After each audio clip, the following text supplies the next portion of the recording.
ಹೌದು, ಈ ಕಿತ್ತು ತುಂಡಾಗಿರೋ ಬಾಗಿಲು ನೋಡಿ, ಪಾಚಿ ಕಟ್ಟಿ ಕಪ್ಪಾಗಿರುವ ಶೌಚಾಲಯ ಇದೆಲ್ಲವೂ ಕಂಡುಬಂದಿದ್ದು ಜಿಲ್ಲಾ ಕೇಂದ್ರ ಚಿಕ್ಕಬಳ್ಳಾಪುರದ ಅಣಕನೂರು ಬಳಿ ಇರುವ ಮೆಟ್ರಿಕ್ ನಂತರದ ಬಾಲಕರ ವಿದ್ಯಾರ್ಥಿ ನಿಲಯ ಹಾಗೂ ಪರಿಶಿಷ್ಟ ವರ್ಗಗಳ ಬಾಲಕರ ವಿದ್ಯಾರ್ಥಿ ನಿಲಯದಲ್ಲಿ.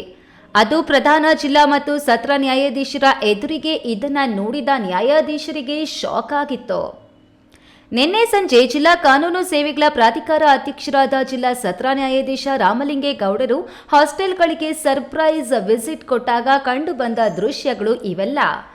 ಗೌರವಾನ್ವಿತ 1ನೇ ಹೆಚ್ಚುವರಿ ಜಿಲ್ಲಾ ನ್ಯಾಯಾಧೀಶರು, 2ನೇ ಹೆಚ್ಚುವರಿ ಹಿರಿಯ ಸಿವಿಲ್ ನ್ಯಾಯಾಧೀಶರು ಹಾಗೂ ಹಿರಿಯ ಸಿವಿಲ್ ನ್ಯಾಯಾಧೀಶರು ಹಾಗೂ ಸದಸ್ಯ ಕಾರ್ಯದರ್ಶಿಗಳು ಜಿಲ್ಲಾ ಕಾನೂನು ಸೇವೆಗಳ ಪ್ರಾಧಿಕಾರದಿಂದ ಚಿಕ್ಕಬಳ್ಳಾಪುರ ಜಿಲ್ಲೆಯ ಅಣಕನೂರು ಬಳಿ ಇರುವ ಮೆಟ್ರಿಕ್ ನಂತರದ ಬಾಲಕರ ವಿದ್ಯಾರ್ಥಿ ನಿಲಯಕ್ಕೆ ಭೇಟಿ ನೀಡಿ ಅಲ್ಲಿ ಮಕ್ಕಳಿಗೆ ಕೊಡುವ ಅಡುಗೆ ಗುಣಮಟ್ಟ, ಸ್ವಚ್ಛತೆ, ಅಡುಗೆಗೆ ಏನೆಲ್ಲ ಸಾಮಗ್ರಿ ಕೊಡ್ತಾರೆ, ಮೂಲಭೂತ ಸೌಲಭ್ಯಗಳು ಕೊಡ್ತಿದ್ದಾರಾ ಇಲ್ವಾ ಎಂಬುದನ್ನು ಪರಿಶೀಲನೆ ನಡೆಸಿದ್ರು. ವಿದ್ಯಾರ್ಥಿಗಳ ಬಳಿ ಸಮಸ್ಯೆಗಳನ್ನು ಕೇಳಿ ಆಲಿಸಿದ್ರು.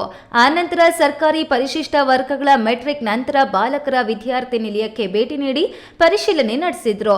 2 ವಿದ್ಯಾರ್ಥಿ ನಿಲಯಗಳಲ್ಲೂ ಶುಚಿತ್ವ ನಿರ್ವಹಣೆ ಸರಿಯಾಗಿಲ್ಲ, ಇದನ್ನ ಸರಿಪಡಿಸಿಕೊಳ್ಳಿ. ಇದು ಮೊದಲ ಬಾರಿ. ಇನ್ನೊಮ್ಮೆ ಇದೇ ಪರಿಸ್ಥಿತಿ ಮುಂದುವರೆದರೆ ನಿಮ್ಮ ಮೇಲಾಧಿಕಾರಿಗಳಿಗೆ ನಿಮ್ಮ ನಿರ್ವಹಣೆ ನಿರ್ಲಕ್ಷ್ಯದ ಬಗ್ಗೆ ತಿಳಿಸಿ ನೋಟಿಸ್ ನೀಡಲಾಗುವುದು ಎಂದು ಎಚ್ಚರಿಕೆ ನೀಡಿದ್ರು ಎನ್ನಲಾಗಿದೆ. ಕೆಎಸ್ ನಾರಾಯಣಸ್ವಾಮಿ, ಈ ನ್ಯೂಸ್ ಟಿವಿ, ಚಿಕ್ಕಬಳ್ಳಾಪುರ.